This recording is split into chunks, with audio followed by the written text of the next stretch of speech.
And you could tell they were all Puerto Ricans because of their mustaches. Yeah, the Viltrumite mustaches. The Viltrumite. Inconsistent.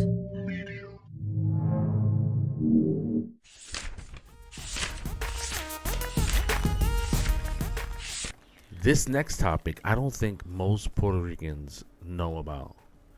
And I wonder why. Is it because we're not passing this information along? Because the idea of blaming the school system is played out. Yeah. Especially now with LLMs and, you know, the information on our fingertips. So I feel like is it on the individual, the parents of Puerto Ricans? I blame the parents always. Always blame the parents. Got it. Like 90% of everything. 90% of the time, with the parents. Got it. But you know what I mean? Like, bro, like. I'm just trying to think. In Puerto Rico, maybe they knew about it. Maybe they didn't. Maybe it was just like, oh, yeah, they fought in the wars. That's what we do. We all fight in wars. You know what I'm saying? My uncle was in the military over there in Puerto Rico. Like, my I have grandfather no was idea what they did. Yeah, I had no idea either. I have no idea what they did. You know? So when they came to the States, they were like, yeah, we fought in wars. I don't understand about what. That's what we do. That's what everybody did. They drafted us. Right. So, you know, when I hear veterans, American veterans, and especially when there's a lineage, like my father did this, my great-grandfather did this, there's the sense of pride of, you know. Yeah, but they're proud of America. Let me finish. Yeah.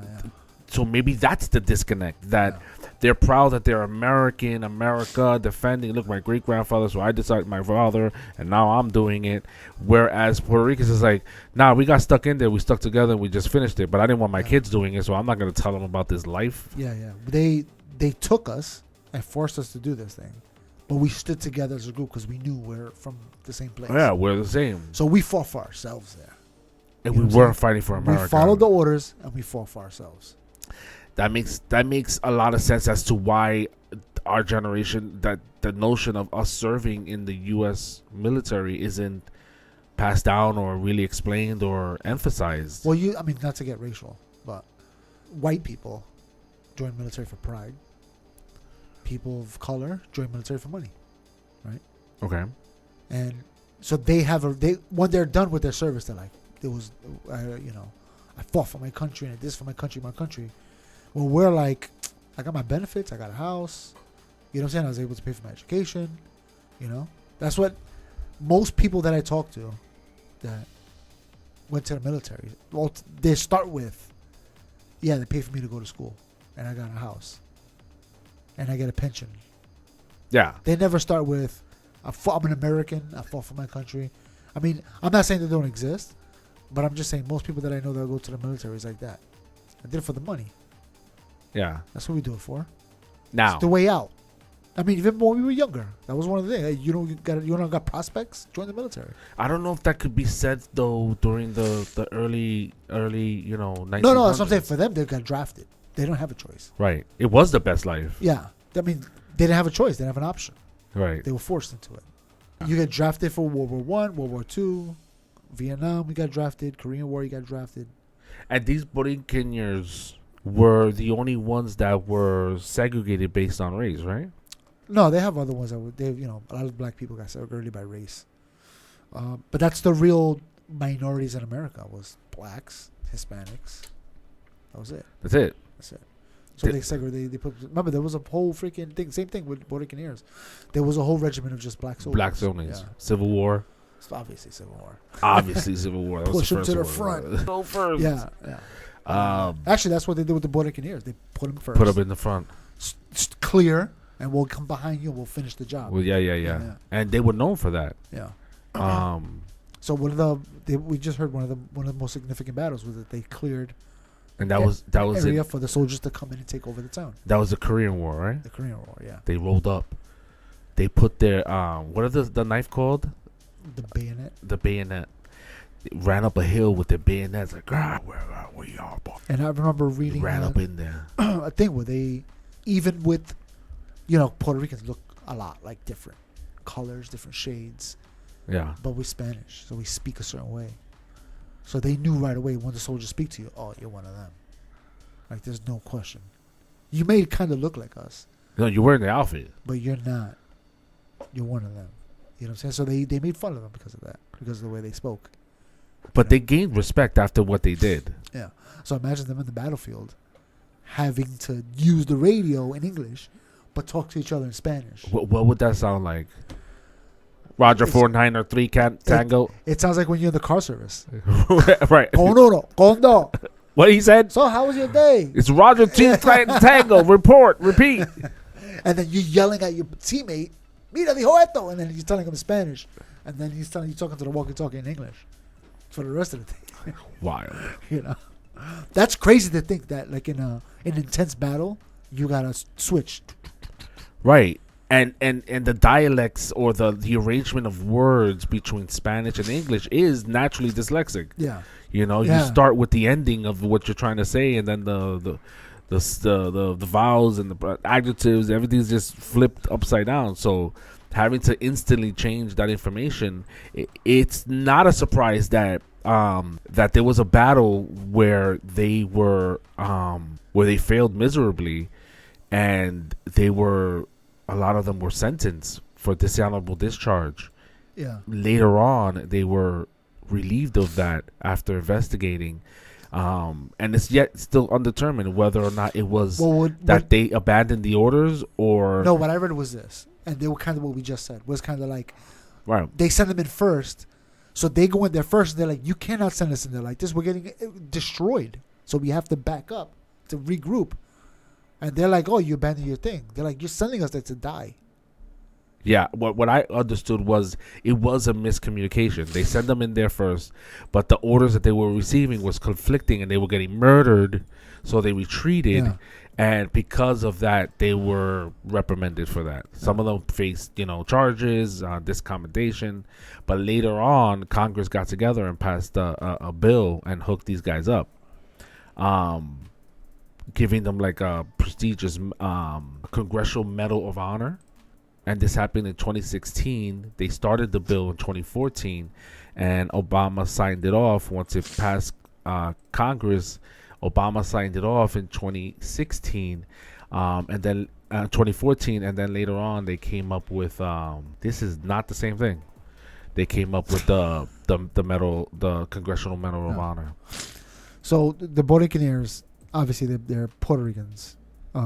Puerto Rico first became a territory during the Spanish-American War, right? When America talked crap about the European powers, saying, "You guys are taking over other countries, and that's what you did to us," right?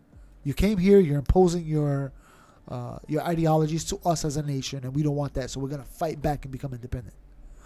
And then once America gets enough power, what they do, they say, "All right, now it's our turn to be imperialist. Now let's us take over some countries."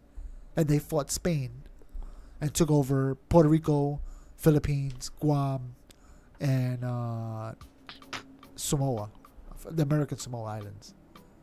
So they took over all these islands from Spain, right? Or they took over Cuba. That's another one they took over. And they took over these islands in the Spanish-American War. And when Puerto Rico got roped into this, America was like, "All right, now from these soldiers, from these people, we're going to form a fighting regiment." And that's how the Boricuas was born. In what year? 1899. Okay. And then, where is it at? Oh, Borinqueneers, where that comes from. What that sounds weird. Some people don't know this, obviously. But Boricua is... So the island of Puerto Rico, before it was called Puerto Rico, the natives called it Borinquen. So the people that live there call themselves Boricuas. So the Borinqueneers are just a play on those words. You know what I'm saying? Like, we're soldiers, we're Puerto Rican soldiers, we're Boricuan soldiers. They served in World War I, World War II, and the Korean War. But most of their significant battles was in the Korean War. So this image that's on the screen, It's not on the screen. this was a political. This was right when the Borinquen were created. There's a lot of history behind it. It was the current president. Who was the president when they were formed? Yeah, I don't know. 1899. McKinley. Anyways, this emphasizes that and the need for soldiers giving rise to the Borinqueneers, like you just said. I wish I could zoom in to show you some of the images that are there. But if you were able to zoom in, you can see the list of and right here it says Puerto Ricans as part of that draft that they came up with in putting together this regiment in the army to go ahead and fight. So, and then this image here is what I was telling you, the Congressional Medal of Honor. Then they came up with this coin, and you have the Borinqueneers, the 56th Infantry Regiment, serving in World War I, World War II, and the Korean War, founding in 1899 through 1956. And there they are running up the hill in that battle, Thunderstorm, with their bayonets running up the hill in Korea, being the men in front line. Yeah, that's the one where they fought the Chinese, right?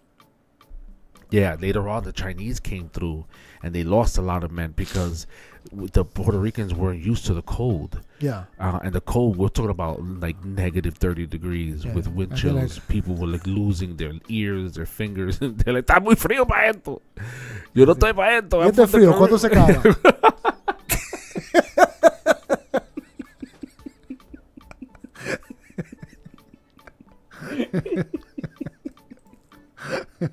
You gotta play a clip because I don't know if people understand. Ay, mami, te estoy llamando para que me pongan oraciones, mujer. Anoche cayó una nevada y siento como que el espíritu de mi cuerpo se está yendo. It's just the way, the way we communicate, which must have sucked. Can you imagine, them being from the Caribbean and then going in and for generations. So when they first started the battle, I'm assuming, not looking into it too much, but I'm assuming that when they went in with the bayonets and took over on the front line, that they were, praised for going in and getting the job done and setting it up for the other, regiments to go in and take over. Yeah. I'm assuming it was warm. That day? Yeah, no, not that day. Well, maybe they went in during the spring or summer seasons. I have no idea. Is it always cold in Korea? I don't know. No, I don't think so. But you imagine they showed up and it might have been the first time they ever seen snow. Oh my gosh! Probably. They showed up. They're like, "Whoa, look at this!" Yeah,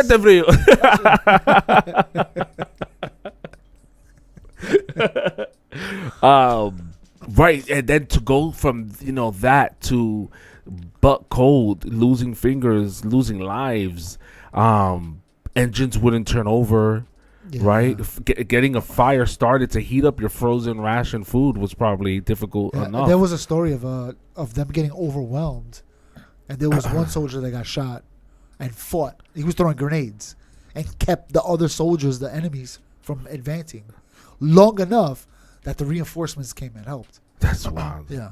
And he was just pretty much by himself up there, Wild. I got his name here somewhere, and I'll do a disservice if I don't find it. So yeah, we got a coin out of it, which was nice. It's just Juan y Negrón, holding off the enemy attacks.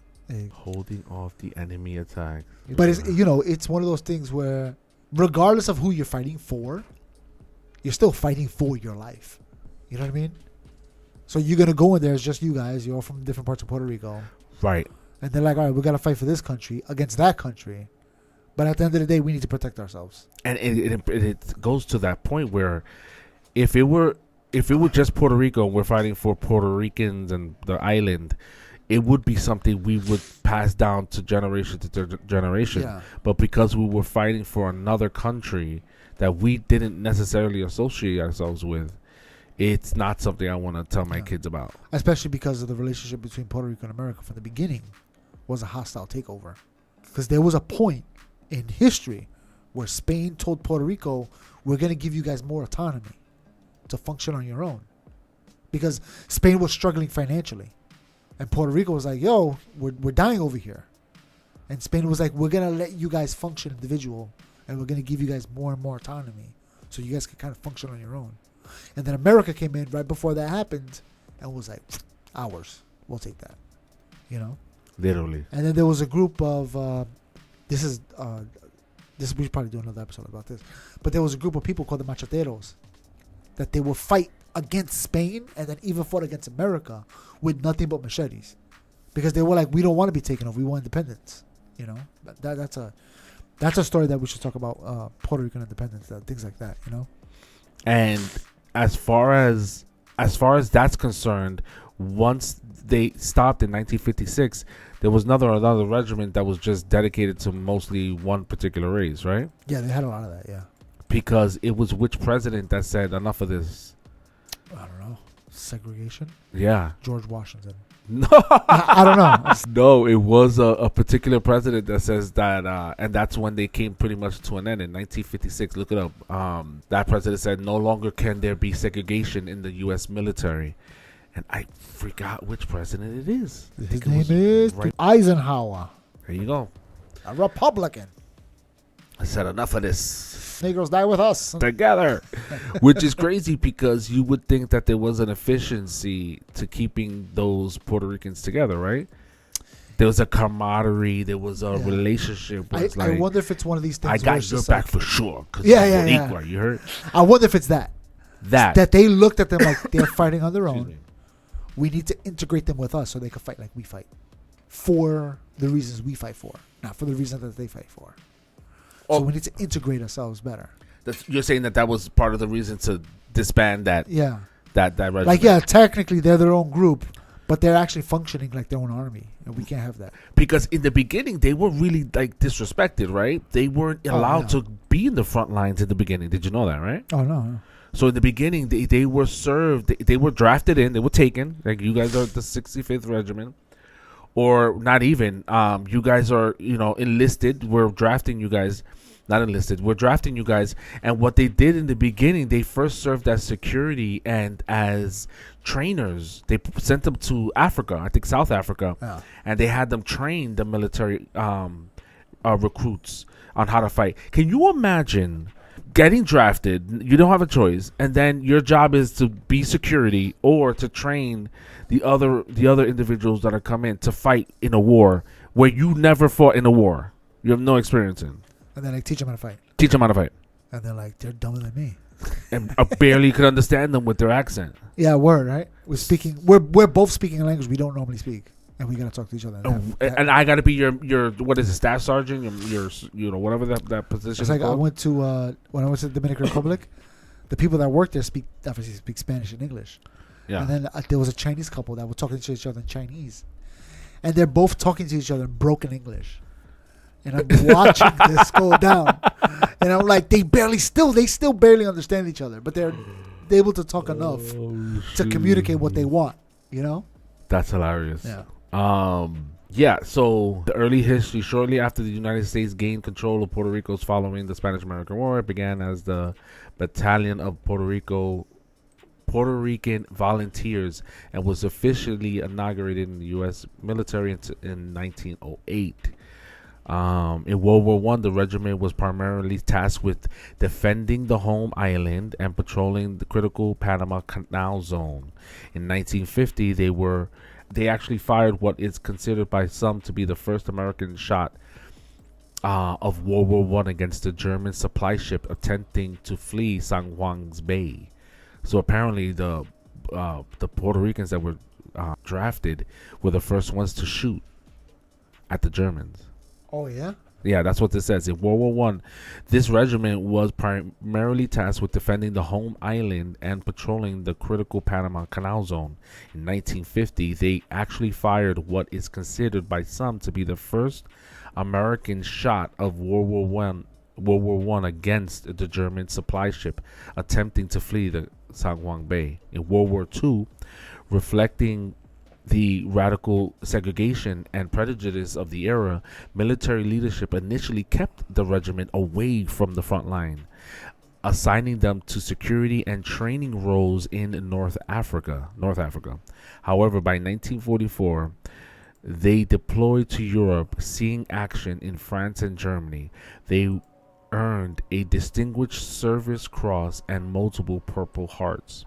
In the Korean War, their finest and darkest hour, the Borinqueneers truly commanded their legendary status during the Korean War. When the conflict erupted, an unprepared U.S. military needed battle-ready troops, and the 65th were sent to the front lines. This is during World War II. This is during World War II. And this is where they had their high rolls, but their low moments was when it got really cold.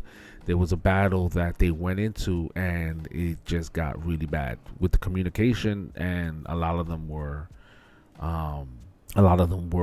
disciplined because of that, which is really sucks. Yeah. The Battle of Outpost Kelly took place in 1952 and became one of the most difficult and controversial battles involving the Borinqueneers. Outpost Kelly was a strategically important hill surrounded by enemy positions, making it extremely vulnerable to attack. Chinese forces launched massive assaults using artillery, mortars, and waves of infantry, overwhelming the defenders with relentless pressure. The Borinqueneers were ordered to hold the hill despite being heavily outnumbered and exposed. Communication problems, lack of support, and constant bombardment made the situation nearly impossible. Many fought hand-to-hand and stayed in position until ammunition ran low, but eventually the outpost was lost after brutal fighting. Instead of fully recognizing the impossible conditions, military leadership later criticized parts of the regiment, which contributed to the unfair reputation that followed them for years.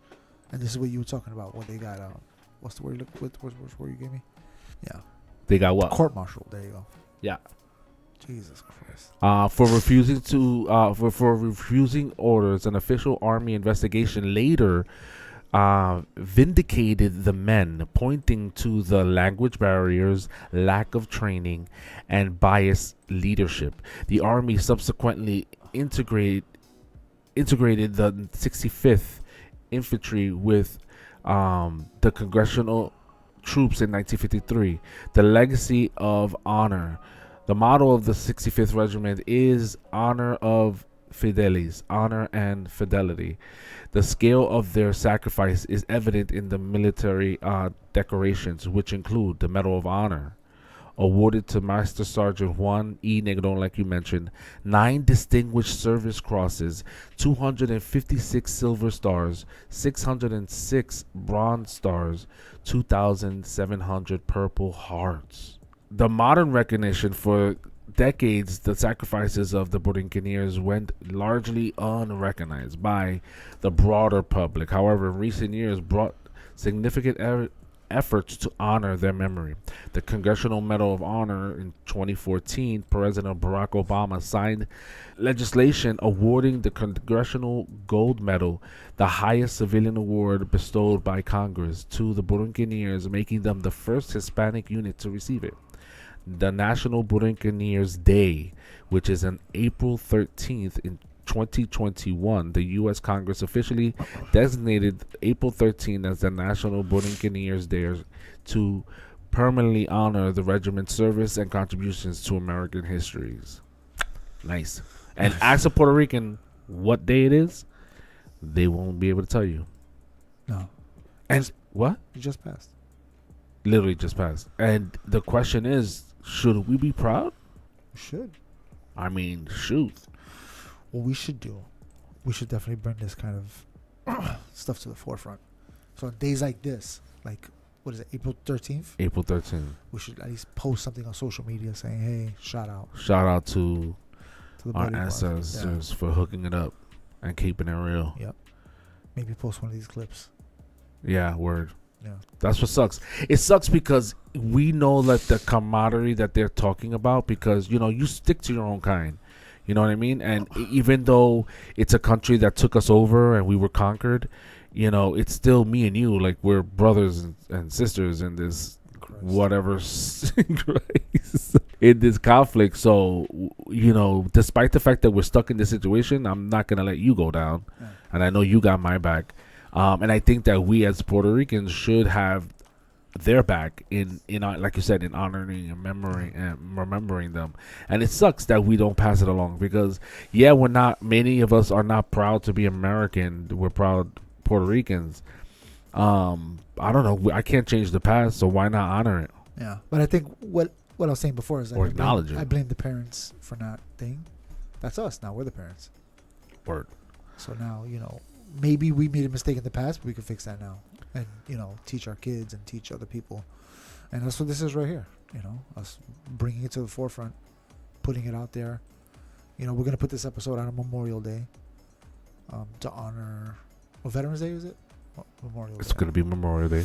So memorial for, across the country they're gonna be honoring American soldiers, military. And that's what we're doing too. That's what exactly. So we're taking charge. Some really honorable mentions as far as Puerto Rican service to the military. Over 65,000 Puerto Ricans served in World War II. Most notably, the 56th Regiment, right? Known as the Borinqueneers, defending the Panama Canal and fighting the European in the European theater. Key individuals include Lieutenant General Pedro del Valle, the first Hispanic Marine Corps general who led the 1st Marine Division in the Battle of Okinawa.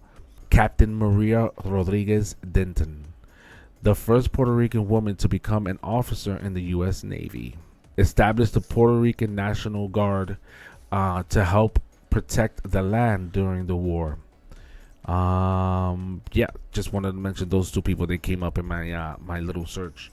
And today we continue serving, but it's like you said, it's not about